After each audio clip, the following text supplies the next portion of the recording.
एक ऐसे पेशेंट जो पंजाब से बिलोंग करते थे, जिनके बायलेटरल वेरिकोसील आया था, अब वो आज की डेट में माइल्ड वेरिकोसील में है और जो हम देखा जाए तो 2.7 mm की उनकी लेफ़्ट साइड सिर्फ रह गया है। उनका सिर्फ ज़्यादा बड़ा ट्रीटमेंट नहीं चला, ऑलमोस्ट मेरे ख्याल से 1-1.5 महीना उनका ट्रीटमेंट चला है।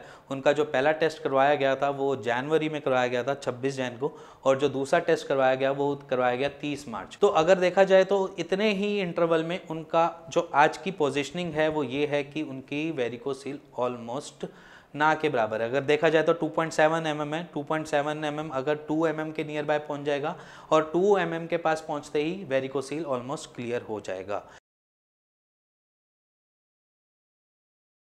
वाल्सवा एक प्रोसीजर होता है जिसमें हम आपको एक तरीके से रेडियोलॉजिस्ट जो है वो आपको खांसी करवाता है, नीचे की तरफ जोर लगवाता है। उस प्रोसीजर में अगर आपकी 2 mm या 2 mm से ऊपर आती है तब आप वेरिकोसील के पेशेंट कहलाते हैं। अगर वहाँ का ब्लड का फ्लो सही चल रहा है और आपकी सारी चीज़ें ठीक चल रही हैं, वाल्सवा में ऐसा कुछ नहीं आता है, तो समझ लीजिए कि आप वेरिकोसील से फ्री हो चुके हैं।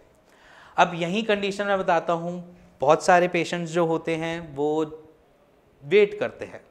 एज इन देखा जाए अगर उनको थोड़े बहुत सिम्टम्स भी आ जाते हैं तो वो कहते हैं कि अभी कुछ अनईजीनेस नहीं है, क्योंकि पहले तो समझ नहीं आता कि हो क्या रहा है।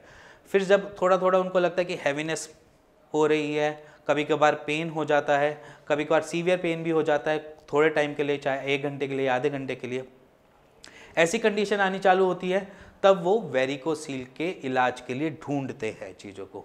अब वहाँ पर चीज़ों को कैसे फाइंड किया जाता है, आप जाते हैं यूएसजी अल्ट्रासाउंड करवाते हैं, उसके बाद रिपोर्ट जाकर अपने डॉक्टर्स को दिखाते हैं, वो आपको सर्जरी रिकमेंड कर देते हैं, क्योंकि एलोपैथिक में ऐसा ट्रीटमेंट उनका नहीं है। तो एलोपैथिक वाले क्या करते हैं, आपको सर्जरी रिकमेंड कर देंगे और उस टाइम आपको एक पेन किलर दे देंगे कि उस पेन से तो राहत मिले कम से कम, और साथ में आपको कह देंगे सर्जरी करवा लीजिए। आप सर्जरी के लिए 2 बारी माइंड में सोचते हैं कि सर्जरी करवाएं या ना करवाएं, क्योंकि सर्जरी से आपको अभी एक्चुअली आप क्या, मैं भी होता आपकी जगह तो शायद मैं भी डरता। तो सर्जरी से थोड़ा सा डर लगता है, बट उसका विकल्प भी है। आप एज इन देखा जाए, क्योंकि इतना तो माना कि एलोपैथिक में सिर्फ सर्जरी ही एक एज सच ट्रीटमेंट है, बट आयुर्वेद में उसका एक्चुअली में ट्रीटमेंट है। आप सिम्टम्स के देखकर अपने डॉक्टर्स को मिलते हैं, डॉक्टर सर्जरी रिकमेंड कर देता है, उसके बाद आप थोड़ा बहुत यूट्यूब चैनल्स वगैरह पे जाते हैं, गूगल पे सर्च करते हैं वेरिकोसील के बारे में और स्टडी करने की कोशिश करते हैं, और करते करते आप बहुत सारे चैनल्स, बहुत सारी मेरे जैसे डॉक्टर्स की आप वीडियोस देखते हैं, उसमें बहुत सारे लोग आपको डराते भी हैं कि पैनिक भी करवाते हैं, एट्रोफिक हो जाएगी, टेस्टिस का साइज़ छोटा हो जाएगा, या इसके बाद आपको ईडी की दिक्कत लग जाएगी, एरेक्टाइल डिसफंक्शन हो जाएगा। तो देखो, वेरिकोसील से डरने की ज़रूरत नहीं है। वेरिकोसील कोई हवा नहीं है, वेरिकोसील बहुत नॉर्मल सी चीज़ है। ऐसा नहीं है कि आपको लगा है तो आप इम्पोर्टेंट हो जाएंगे, आई मीन टू से आप नपुंसक हो जाएंगे, ऐसा नहीं होता। रेयर केसेस होते हैं ऐसे। अगर आपके वेरिकोसील की जो पॉइंट है, जो वेरिकोसील जहाँ पर दिक्कत दे रहा है, अगर वो लोअर पोल या साउथ पोल पे हो तो आपके स्पर्म काउंट को लो कर सकता है। ज़रूरी नहीं है सारे पेशेंट्स को वेरिकोसील जो है स्पर्म काउंट लो करता है। कहीं कहीं रेयर केसेस भी होते हैं कि वेरिकोसील की वजह से उनको एजोस्पर्मिया हो गया, नील स्पर्म काउंट हो गया। अब नील स्पर्म काउंट कैसे हो गया, कि किसी ना किसी कारण की वजह से, वेरिकोसील की वजह से ऑब्स्ट्रक्शन क्रिएट ना हो गई हो। ऑब्स्ट्रक्शन कैसे की, कि ऑब्स्ट्रक्शन कोई ना कोई आपके रुकावट ना आ गई हो किसी ना किसी जगह पे, क्या पता वो स्पर्मेटिक कॉर्ड में भी हो सकता है, या सेमिनल वेसिकल्स में भी हो सकता है, या और आपकी जो डक्ट्स होती हैं, बेसिकली डक्ट्स देखा जाए तो जहाँ से आपका स्पर्म बाहर निकलता है वहाँ पर एक कैपिंग होती है। अगर वो कैपिंग नहीं हो, डक्ट्स नहीं हो, तो आपका सीमेन बाहर निकलता रहेगा। वो इस वजह से उसको बनाया इस तरीके से गया है बॉडी में कि आपका स्पर्म स्टोर भी होए। तो जब आपके उसमें डक्ट्स होती हैं तभी वो स्टोर कर पाता है। वहाँ पर कोई रुकावट हो गई तो दिक्कत हो गई, तो आपका नील स्पर्म काउंट आ गया। तो वहाँ पर हम ऐसे पेशेंट्स को केस ऐसे देखा जाता है कि पहले उनका एजोस्पर्मिया को ठीक करा जाए, उसके बाद वेरिकोसील की तरफ बढ़ा जाए। वैसे जैसे मैंने एक पुरानी अपने पेशेंट्स की 1-2 आपको रिपोर्ट्स भी दिखा रखी हैं कि पहले उनको वेरिकोसील की वजह से एजोस्पर्मिया क्रिएट हुआ, एजोस्पर्मिया के लिए हमने उनको सिर्फ और सिर्फ नील स्पर्म काउंट की मेडिसिन दी, जिसकी वजह से उनका स्पर्म तो बाहर आया, इतना तो आइडिया चला कि नील स्पर्म काउंट नहीं है। आई मीन टू से कुछ 10 मिलियन 12 मिलियन कुछ स्पर्म काउंट निकल आए, उसके बाद उन्होंने चाहे वो IVF भी करवा सकते हैं, उसके बाद एक बारी IUI भी ट्राई कर सकते हैं अगर उनकी मॉर्फोलॉजी और मोटिलिटी दोनों अच्छी है। उस वीडियो का लिंक मैं अपने डिस्क्रिप्शन बॉक्स में दे दूंगा। बट यहाँ पर वेरिकोसील पैनिक ना करें, उस ट्रीटमेंट को थोड़ा समझें। आयुर्वेद कहाँ हेल्प आपको कर सकता है? देखो, आयुर्वेद के पास कोई ऐसी चीज़ नहीं है कि जो आपके वेन्स को डायलेशन जो है वो बंद कर दे, या वो उसको इंजेक्शन या कुछ ऐसे देकर उसको एकदम से पिचका दे या उसको पतला कर दे, ऐसी कोई पावर नहीं होती। बट हमारे पास एक पावर होती है। वो पावर क्या है कि आपके ब्लड के फ्लो को बेटर करके आपके वेन्स का अपने आप ही साइज जो है उसको नॉर्मल लाया जाए। क्यों? क्योंकि हम सिर्फ और सिर्फ आपके ब्लड के फ्लो पे वर्क कर सकते हैं। आपके ब्लड के फ्लो को नीचे की तरफ, या जो बेसिकली दिक्कत हो रही है, क्योंकि देखो वेरिकोसील बेसिकली क्या होता है उसको समझा, आप गूगल करोगे तो उसमें आपको बताएगा कि वहाँ का ब्लड जो है, ब्लड का जो फ्लो है वो डिस्टर्ब हो गया। अब वो डिस्टर्ब कैसे होता है कि वहाँ पर ब्लड गोल गोल घूमना चालू कर देता है, गोल गोल घूम के थोड़ा सा ब्लड नीचे जा रहा है, थोड़ा सा ब्लड ऊपर जा रहा है, तो वहाँ पर वो एक अलग सा मोटा हो जाता है, वेन का साइज थोड़ा सा और मोटा हो जाता है, कॉज ऑफ ब्लड का फ्लो जो है वो घूमना चालू कर देता है। वहाँ की वॉल्स खराब हो जाती हैं, जिसकी वजह से आपके ब्लड का टेम्परेचर भी जो है वो भी गर्म नीचे जाता है, जिसकी वजह से टेस्टीज हैंग ज़्यादा करती है। ये रीज़न होता है हैंग करने का, और यही रीज़न है बेसिकली आपके हैंग होने के बाद इन्फ्लेमेशन आने का। टेस्टीज में हम कहते हैं ना सूजन आ गई है। सूजन किस वजह से आई? वो सूजन आपकी बैंग होने की वजह से भी आ सकती है। मान के चलिए आप स्कूटी चलाते हैं या बाइक राइड करते हैं, तो आपके टेस्टिस नीचे टच करते हैं, जब नीचे टकराते हैं हैंग होने की वजह से, तो वहाँ पर स्वेलिंग आना लाजमी है, स्वेलिंग आ सकती है। तो वहाँ पर हम सपोर्टर इसलिए आपको रिकमेंड करते हैं कि आप सपोर्टर डालिए, जिसकी वजह से हैंगिंग कम हो। हैंगिंग कम हो, और हैंगिंग कम होने की वजह से वो बैंग नहीं करेंगे, बैंग नहीं करेंगे तो आपको पेन भी नहीं देंगे, ना सूजन आने देंगे। ये रीज़न होता है सपोर्टर डालने का।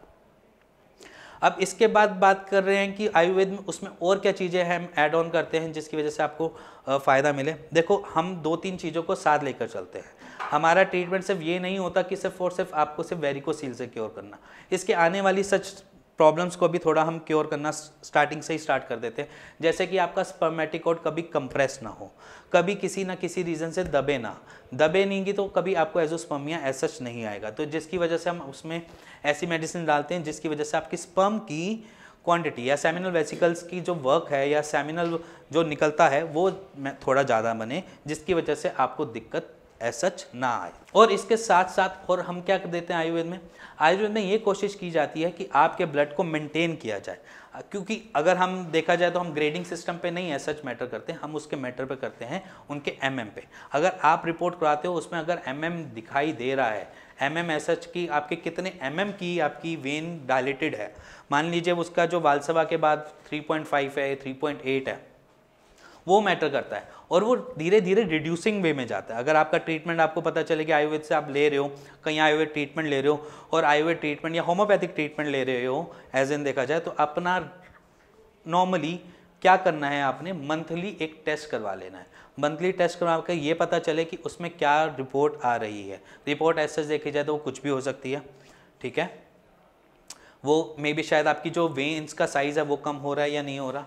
या दूसरा एक और टेस्ट होता है, कभी आपने पहले सीमेन एनालिसिस का कभी टेस्ट करवाया हो, तो सीमेन एनालिसिस के टेस्ट में अगर आपको स्पर्म काउंट कम आ रहे हो तो आप उसको सीमेन एनालिसिस से भी चेक कर सकते हैं। अगर आपके सीमेन एनालिसिस की आगे आने वाली जो रिपोर्ट्स हैं उसमें ग्रोथ दिख रही है, स्पर्म काउंट ग्रोथ दिख रही है, मोटिलिटी बढ़ रही है या मॉर्फोलॉजी सुधर रही है, तो इट मीन्स कि हमारा ट्रीटमेंट राइट डायरेक्शन में जा रहा है। तो अगर आप अपने ट्रीटमेंट को चेक करना चाहते हैं तो ये 2 तरीके हैं कि अपने नॉर्मली एक मंथली करके या 1.5 मंथ के अंदर आप एक अपना USG स्कॉटम करवा सकते हैं, या इसके साथ सीमेन एनालिसिस करवा सकते हैं, जिसकी वजह से आपको पता चले कि आपका ट्रीटमेंट एक्चुअली सही चल रहा है या नहीं चल रहा। और अगर आपके मन में या दिमाग में वेरिकोसील के रिगार्डिंग कैसी भी क्वेरी है, सोच रहे हो कि वेरिकोसील है, मैं सर्जरी करवाऊँ या ना करवाऊँ, या आपको कुछ ऐसा लग रहा है कि ठीक होऊंगा या नहीं होऊंगा, क्योंकि बहुत सारे भ्रम हैं दुनिया में जो आपके दिमाग में होते हैं, सोचते हो समझते हो, तो आपको कुछ नहीं करना है। आप सिर्फ और सिर्फ मेरी टीम से बात कर सकते हैं। नीचे दिए हुए नंबर पर अपनी रिपोर्ट सेंड करिए, व्हाट्सएप कर सकते हैं, उस पर फ़ोटो खींचे व्हाट्सएप कीजिए, या फिर आप सीधी डायरेक्ट कॉल करके मेरे टीम से बात करके उनको रिपोर्ट शेयर करके एक अपनी कन्वर्सेशन कर सकते हैं कि एक्चुअली सही है या नहीं है, गलत है या नहीं है, और अपनी रिपोर्ट्स में बदलाव भी देख सकते हैं। धीरे धीरे ही सही, बट बदलाव होते हैं। अब मैं ये नहीं कहता कि सारे पेशेंट 1.5 महीने में रिकवर हो जाते हैं, 2 महीने में रिकवर हो जाते हैं, 3 महीने में रिकवर हो जाते हैं, ऐसा नहीं होता। बॉडी टू बॉडी सारी चीज़ें वेरी करती हैं। ये आज मैं आपको जो बताने जा रहा हूँ वो है ये कि हर एक की बॉडी अपनी तरीके से एडप्टिव होती है।